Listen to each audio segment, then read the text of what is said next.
I kind of came in with this preconceived idea, which was we were going to be successful. And even though the work was really hard, I never felt more alive. I have worked myself to a place that I would really just call myself a workaholic. I never thought in that historical, biblical, and traditional background that I would ever find myself on this trail being off route. But that's what happened to me. I just began to struggle with that, and I just was lost. I began to feel basically inadequate. So from 2008 to 2010, 2011, we literally graduated hundreds of kids who had been like family to us. And it was like the backbone of our ministry was just ripped out of the body.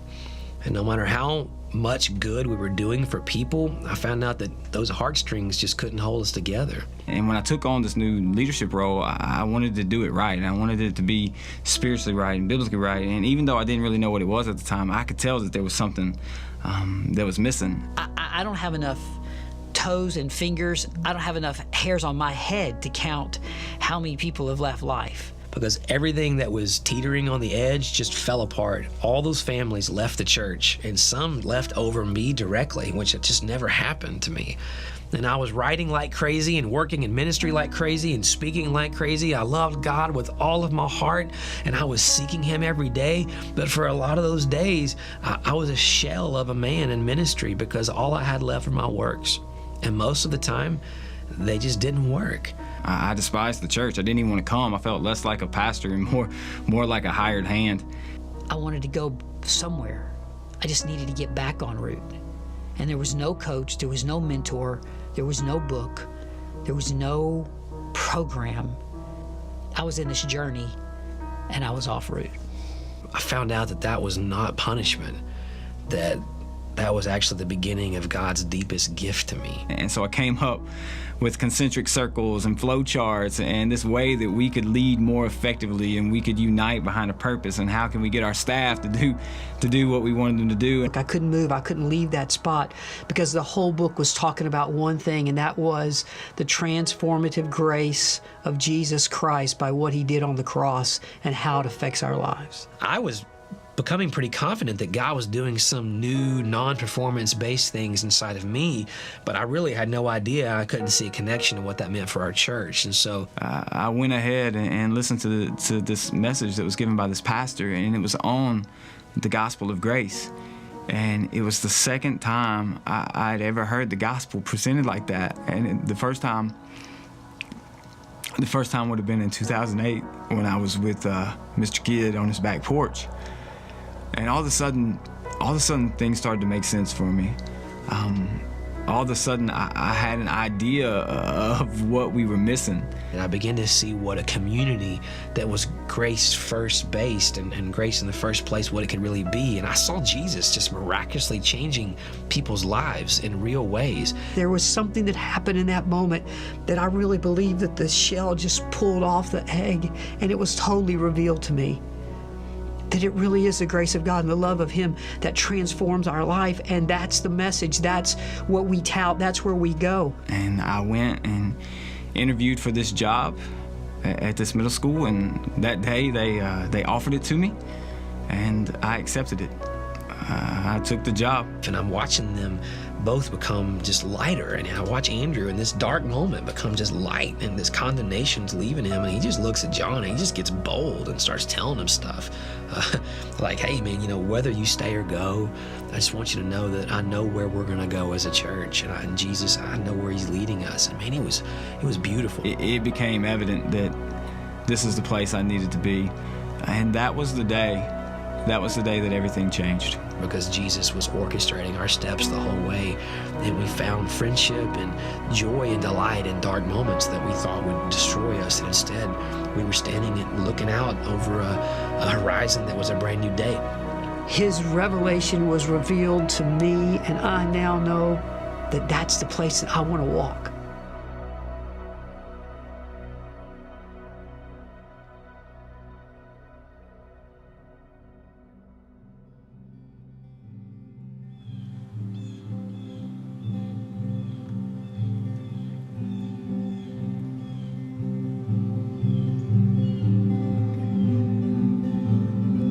They say a journey of 1,000 miles begins with one step.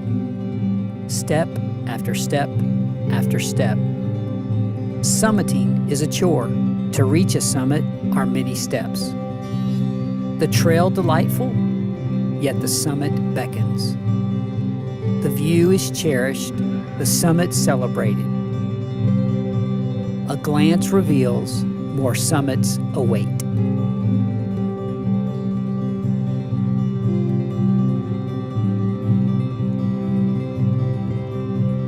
So we've been doing the trek now for 4 weeks, and we've come really to the last one, and it has a different look and a different feel. We thought we'd bring you out to really one of my favorite places, out in nature, and this beautiful place where we've shot all the footage for this trek series. But you know, when we started this process, we really prevented ourselves from saying, let's tell everybody where we're going and what we want to do. It's sort of been a journey of surprise, and I trust and hope that at this point everybody understands that this whole process for us was just about telling our story, telling a story that's happened to me in my life in relationship to these two men that I work with, without trying to lead you or take the church in a certain way to say, hey, here's what you need to get. Right, it was been about vulnerability and honesty, not just in a buzzword sort of sense, but truthfully, not just to give you all those takeaways, because that's the way we've always led. Here's what it means. Here's where the program is. Here's where it goes. And it does go somewhere, but it really doesn't matter where you go unless you understand that the number one takeaway from what God is doing in us is that it begins with us being honest and vulnerable, and then telling a story of grace that not only is ours, this is ours first, individually, and then as friends, but we believe that God has that story for each one of us. And it'll be different for you, but there is a story for everyone. Yeah, and I think the cool thing is that, you know, one of the greatest characteristics of a leader is their ability to admit that they're wrong, not just to take credit for when they're right. And to see us lead in a way, or to see Andrew openly admit where he missed it, it's probably been one of the coolest things, because it allows us to realize that, man, the church isn't ran by perfect people, and that's what makes it perfect, is that it has the potential to be led by God. And it's just an amazing thing when people are willing to humble themselves, to admit that they don't have all the answers, and that sometimes they get a little off track. Well, and that, you know, something we've talked about, and we're trying to anticipate people's questions. I think, you know, because I know I got way off route in so many areas as a leader, and that is, hey, has everything been bad in this journey? We look back, I mean, I got 12 years in my rearview mirror at life, and you know, this question of has it all been bad? Did we not know what we were doing the whole time? And I think that initially for me, I would say, well, absolutely not. There's been a lot of really good things, and that have stood even the test of time. So it's not really just an issue of, has it all been bad? Did we not know? And I think that vulnerability and honesty has allowed us to be able, and I think grace invites us to be able to admit where maybe we've been off route. And even then, it's grace that restores us immediately. You can admit where you're not necessarily all in the right place, and yet at the same time experience this joy from the admission. It's been joyful for me. There's not been the hardest part for me in navigating this thing that happened to me several months ago, this volcano of an explosion of His grace and His true, for lack of a better term, His true transformation in my heart and soul, is really a continuum. It's about me, but that in turn affects the things and the people around me, and the repentance of that. So the verbiage is hard to say. Has it been bad? Has it been good? It's really irrelevant to that. I was, you know, like we were talking earlier today, we've done church really well. Yet somehow individually for me, you know, all of the things we've talked about, just, you know, the true repentance of that, it doesn't change the past. It doesn't make the past any better or worse. It just gives clear sight. And I think the beauty of this process is the whole trekking metaphor is that you go from here to here, and along the way you have these encounters, and it moves you to a much better place. And so we've got to be careful not to say that this place was bad or that this place was wrong. It just was what it was. But man, I like this a whole lot better than than where I was. Yeah, well, God, God is God, and God's going to redeem. He's going to redeem, and so everything we did had value. It had value because, essentially it was driven by men that were longing to be with God and for other people to experience that. Is where it changes with grace is it becomes fulfillment. It is not only now does it not have value and now it has purpose, but now it also has fulfillment for the individual. And for me, that's what was missing. It wasn't the fact that what we were doing was bad and we weren't seeing lives changed and people making legitimate change in their lives. It was just there was no fulfillment, and it was because I was neglecting to put grace where it belonged. And we were seeing, that's beautiful because we were seeing lives changed. And that's so important to remember, because look around the room today. Just if you stop and look around the people to the left, your right, their lives have been changed, because Jesus will always touch lives when He's presented. But you talked recently, the past few days, you've been talking beautifully about this idea of building the house and the house we built. Yeah, when I first heard the story in the Bible, or first read, all these years I've been reading the story about the man who built his house on the rock and the man who built his house on the sand. And I think I always had this assumption about it, that the house was bad, that the guy who built the house on the sand was a bad builder.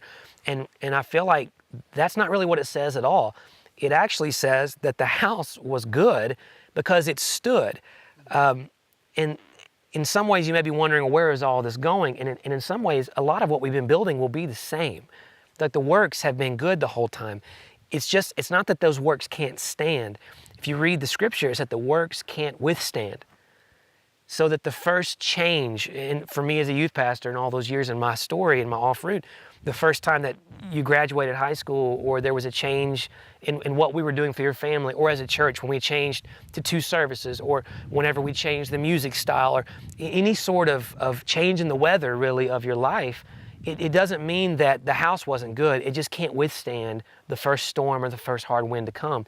And so what building these same things, and hopefully better things, but building a lot of these good things on the right foundation, and not that we weren't on that foundation, just not fully on it or intentionally on it, building it on that means that not only will the house be good, but that when change comes, the community of faith can withstand it, and that we can really grow together.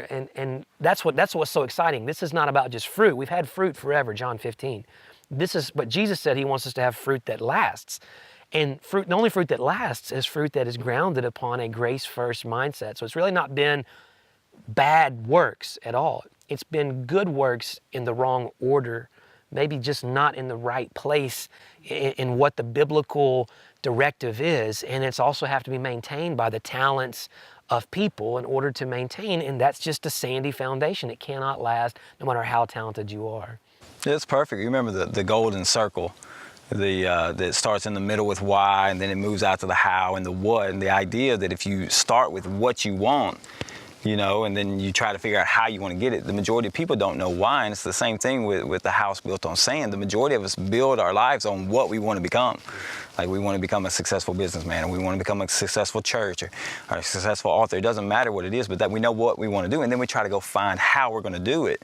But we never really get to the root of why it is that we want to accomplish those things. And the great thing about grace is, and the foundation that's built on the rock is that you're starting with the why. Like you're starting with that we want to experience that grace every day. And we know that that's what transforms us. And then that moves us into how we're going to do the why. And then ultimately it's going to produce what God wants it to produce. And it's just it really is this idea that if everything's built on the right foundation, which is grace, then it can withstand any bickering argument or marital fight or financial crisis. And it's just such a simple concept. It has a different way of wanting to achieve life outside of, I don't want to say outside of grace, but life in a place where I have to win. I have to win the argument. I have to win the conversation, or I have to win to change the music style at church. I have to win to force us into 2 services. When I have to win that, it's not coming from the right place of grace. And those are the kind of things, or you find yourself having to want to do something to achieve something, which is that whole works thing that we've obviously we're talking about and been living in. And, one of the things that we have been bantering among ourselves is that we may find ourselves in 2 months, 3 months, 5 months, 6 months, a year from now doing the same things. I even find this in my own life right now, doing the same things, but from a grace place, it's a totally different experience. It's a totally different feel that I get, and that those who are involved with it within me, they're receiving it differently because it's come from me. And I think when you start seeing that happen, the question is, what's going to happen? What happens now? What happens next? Where do we go from here? Or what? I'm sure many people, you guys in the church, are asking that. And I hate to say it this way, but there's no real plan, at least in my mind. And we've talked. There's no A, B, C, D, but there's a plan to just start figuring out how to walk in His grace fully and become fully devoted and fully committed to His process. And that's where I'm at. I'm seeing it happen around me, in my relationships with the staff, in my relationships with my family, and that's what started me down this transformative path. That the moment happened, I was like, okay, I get this. I've never been here before. I've never experienced this just overriding peace. Sitting out here, I can just be peaceful because I know I'm in His grace. God, it's great. Yeah, it's funny because I'm a planner, and so.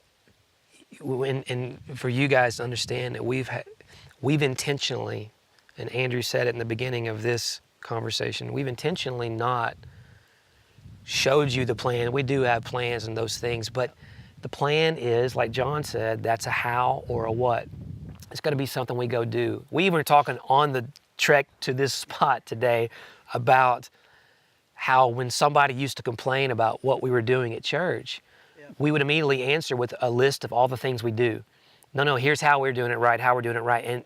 And now our answer is less about that. In fact, and we always lose confidence because it's just a sandy foundation. But now to go, okay, yeah, maybe we're not doing things correctly. Maybe we are, but at the end of the day, what about the why? That's what matters. How are you experiencing this transformation, this transformative grace of Jesus, realizing that everything we're going to do is going to be built on that, and that is moving us forward on a foundation less about how good of a plan we can write, because that's another work. That's my go-to move. Well, let's systematically put this thing in a spreadsheet and make a good logo and a video and take it on out and there's nothing wrong with that, except that, and we laugh about it, I call it grace rehab. For a while, I'm so addicted to this way of doing that I have to back away from it for a minute and just rest in the grace of Christ and realize that the world is not going to fall apart and the church is not going to fall apart. Not that we're not going to still take care of children and do the works that are necessary week in, week out, but that those are not going to be where lives are changed unless they can be changed as God's grace is first moving through those works and allowing ourselves really, and I encourage our church with that. Hey, over the next several weeks in the series that we are planning to come, this is what this is about as we look at why we exist. And John, you talk about the why. We talk about that idea of if we asked everybody in our church what we do. You're the one that said that. Tell me about this what and why and how the answers might vary among our people. Yeah, I think, and it all started with us. I had that time where I was like, if we sat down with our staff, and we asked them why we were here, and this was kind of during the off route.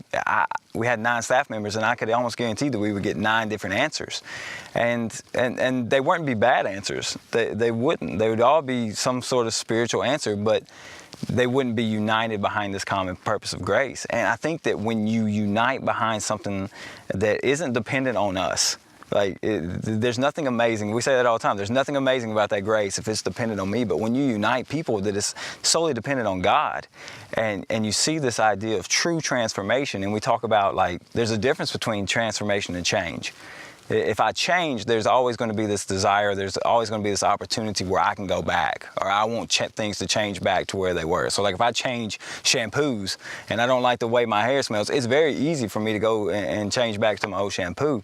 But when you're transformed, there's no going back. And so we talked about it the other day, there is no such thing as a grace of relapse, you know? And so this idea that we are all united behind the same why, and it's not the why for life, you know, it's our church, it's the why for the body of Christ, the biblical church, is that this should be the thing that makes us all the same. This should be the thing that brings us all together behind God's purpose, not our purpose.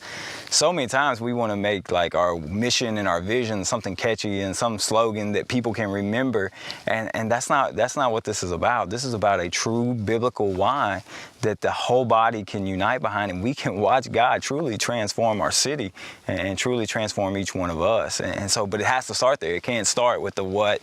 You know, we can't come up with some plan that it's not ours to come up with. We have to come up with the reason why we're all here. And then from that, we will move in a direction to where we know how we're going to achieve, and ultimately we know what we want. We want people to be fully devoted followers of Christ. And but if you start there and try to work your way back into why you're here, you'll never get there. We can't lose this, and this probably is the place where, if you want to know where I'm going to fully devoted. That term is I don't even know really where it came from. I don't know if it's something that you created in your John Kerry, you know, theses notebook or whatever, but that concept is so different than making disciples, because it has a freshness about it. It gives a fuller description. Yes, we know we're supposed to make disciples. Yes, we know we're supposed to go in the world. Yes, we know we're supposed to be salt and light. All of those are predicated upon me being a fully devoted follower of Christ. That doesn't mean how much Bible I read. It doesn't mean how many devotionals I read, as we've been talking about. It means am I walking daily in this grace, this place, putting it in front of everything that I do, with every aspect of my life, and doing that on a daily basis, on a continual basis. And for me, in the last several months of my life, that has been a new thing. Well, Pastor, you haven't always lived this way? You know, I've always lived for Him. I've always been a, quote, Christian, if you will. But I will promise you, I've never strived daily to be fully devoted and transformed daily. Not transformed once, not transformed this week, or transformed because of a spiritual experience I had on a Sunday morning, or a spiritual experience I had in the woods, or an encounter with an angel one day. But I can sit here today and clearly tell you that a daily transformation, that's where we're going. How do we lead that charge? How do we take us into that place?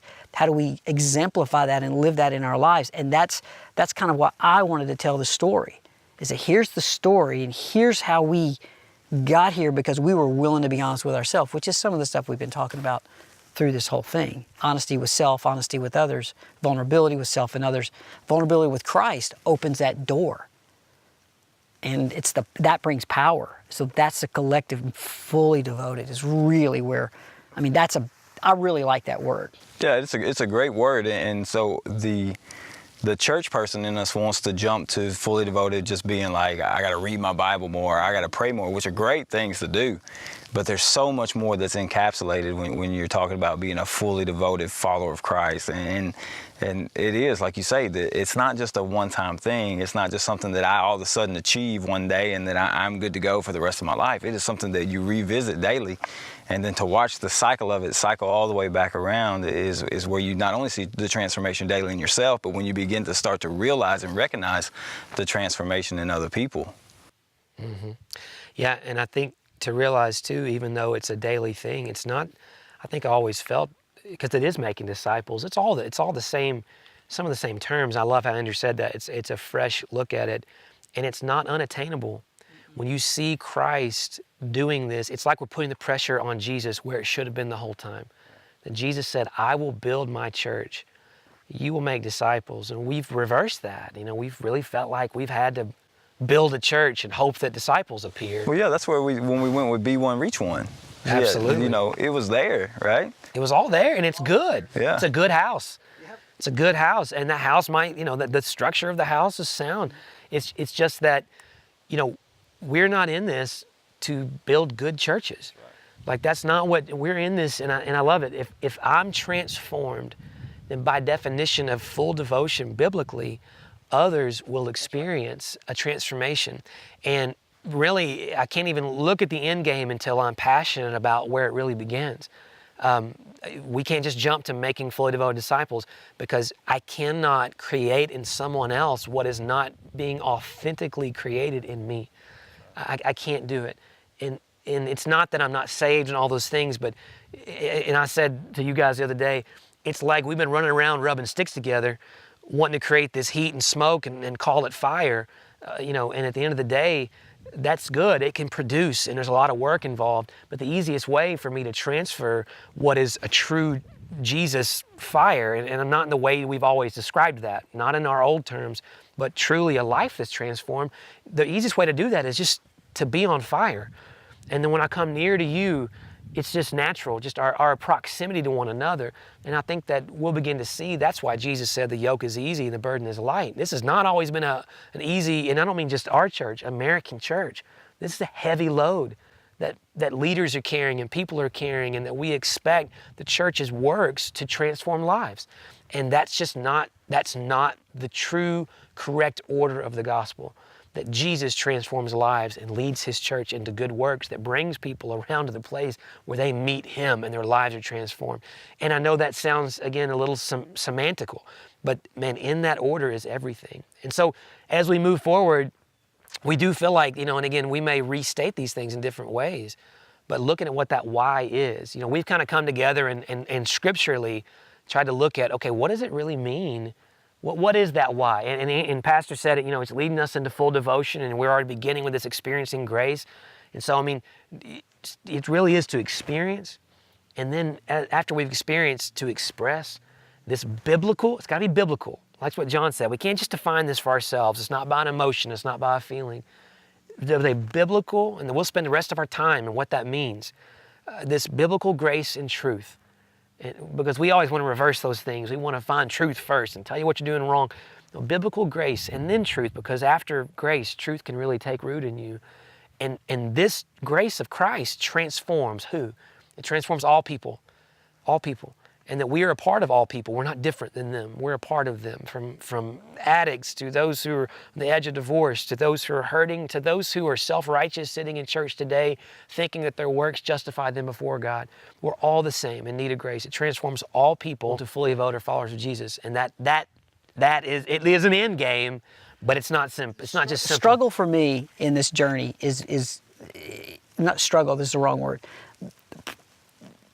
It's so easy to put off on other people why I'm not moving where I need to be moving with God, or why the church isn't moving. We're not praying enough. We're not fasting enough. We can go down, and this is probably new. If you've ever, I want to do it. It's so easy for those things to become works. We think of works as doing something in the community or whatever, but we can turn those things into laws by which they lose their power. They're powerful entities, but when they are not done from the right place, they become rote. And the reason that I know that is because I did many of those things from the wrong place. And then because we're always looking for results.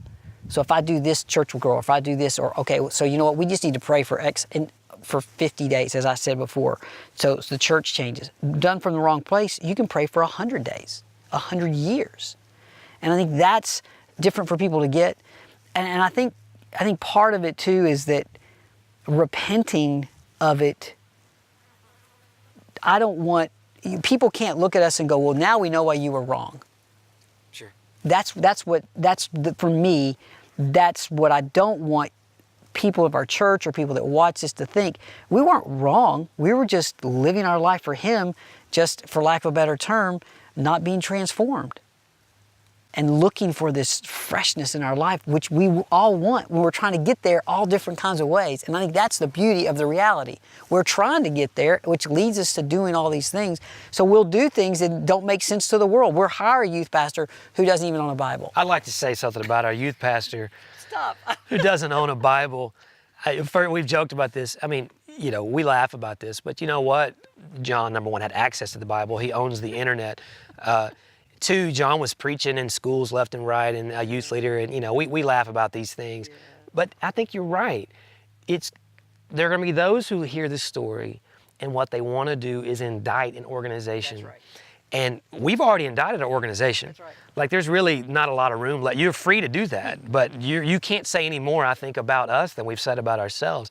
I think that we would invite you, instead of you to indict this organization, we invite you to understand that our purpose in this is not just to say where we went wrong, because we knew things weren't working plenty of times, so we kept trying to fill it with works until we became discouraged. And at the end of the day, we see biblically what's right.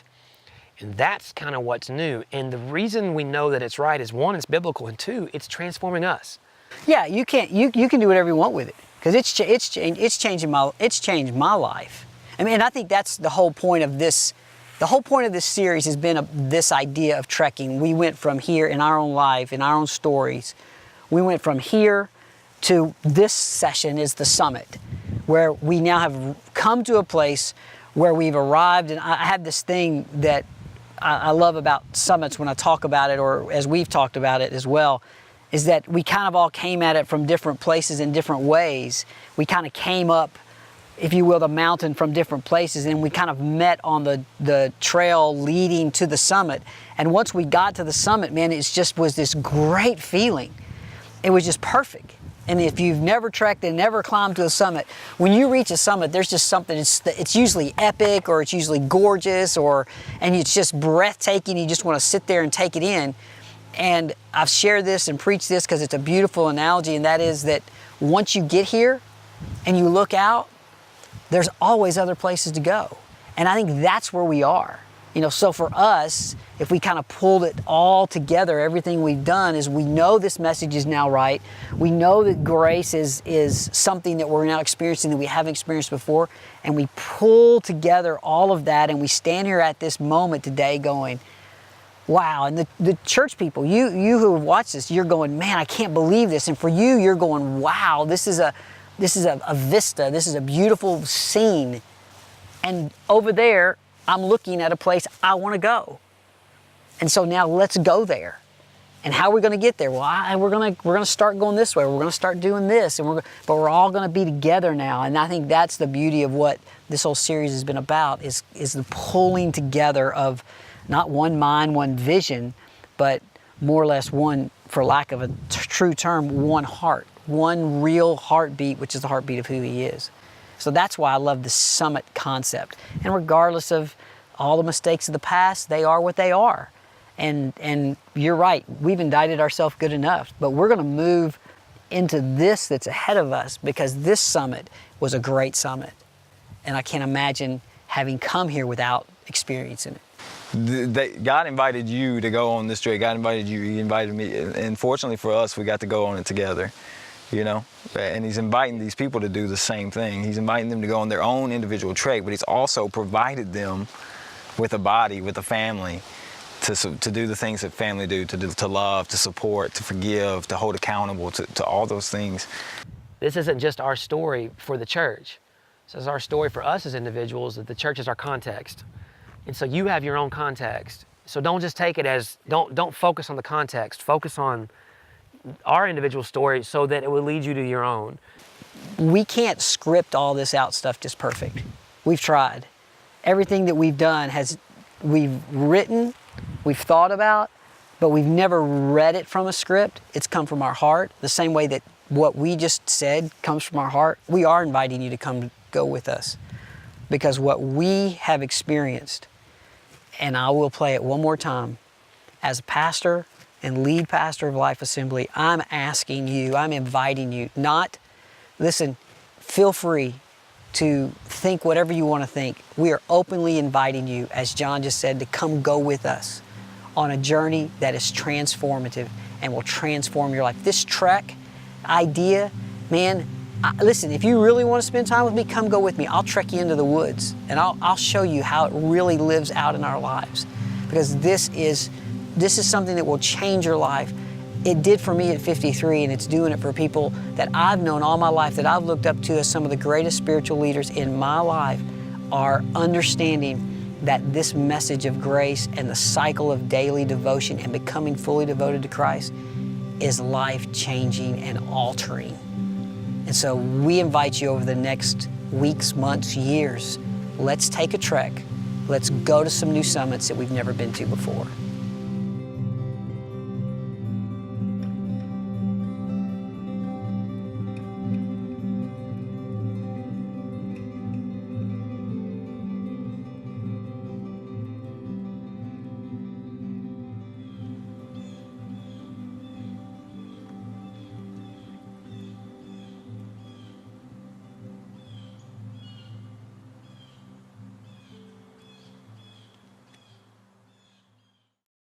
When we started life, there was never a question that it was going to be successful.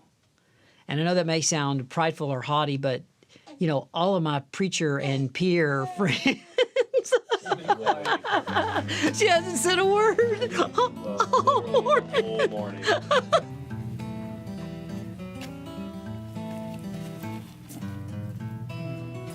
Well, I'm getting the flip-flops. Hold on, do the... Living in that authentic flip-flop sound. That's what really makes this utterly amazing. Don't look at me. Here, I'm wearing. So this a different shot or the same one? If you want to be our key grip. Different shot or same one? Into fully devoted followers of Jesus, it transforms all. It's okay, I'll pick up that Boy, line. bud. That it transforms. Okay, here we go.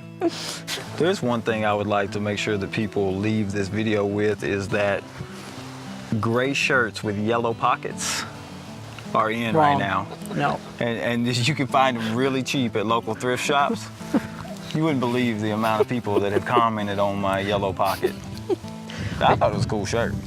Hashtag yellow pocket, is that what we're looking for? Hashtag yellow pocket. I tried to come up with something like charity that the yellow pocket stood for, so people couldn't make fun of it and they feel bad about themselves. Yeah, something like that.